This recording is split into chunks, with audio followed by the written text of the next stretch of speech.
Since Palin took the job as John McCain's running mate, she has kept mostly to events where she's not answering many questions. Tonight, that will change. After a couple of interviews over the last week and a quick exchange with reporters today, Governor Palin will team up with Senator McCain for a town hall meeting. It will be the first time taking questions from the public as a nominee. Let's bring in our political panel.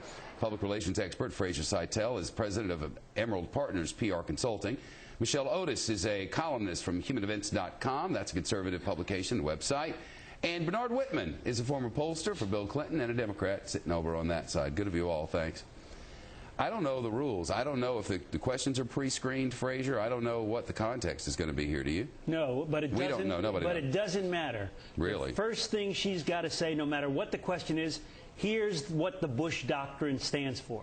That's the first thing. She's got to clear the air. What she's got to do is improve on the Charlie Gibson questions, number one. Number two, she's got to be updated on what to say about Yemen, AIG, Wall Street, and so on. And then beyond the content, it's important that she come across honest, sincere, not knowing everything, but at least honest enough to acknowledge it. Bernard Whitman?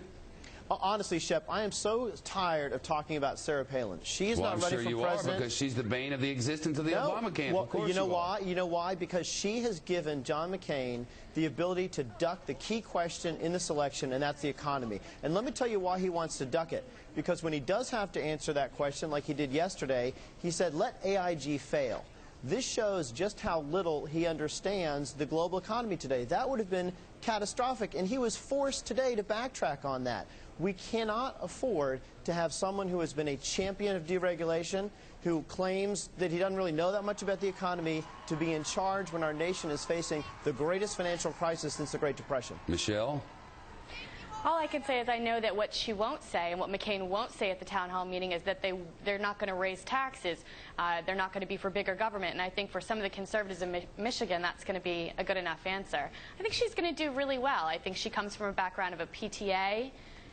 She's been a governor. She's been a mayor. She's been a sports broadcaster. Her son, Track, went to high school in Michigan. I think it's going to be good for her. McCain is known for doing well at town hall meetings, and I think she's only going to add to that. A lot of people, well, the Democrats especially, but a lot of people in the middle seem to think that she is lacking some degree of gravitas that they seem to want her to have. Right, and I think that that's the point. The goal of this town hall is to raise the grade from the interview with pretentious, preening Charlie Gibson.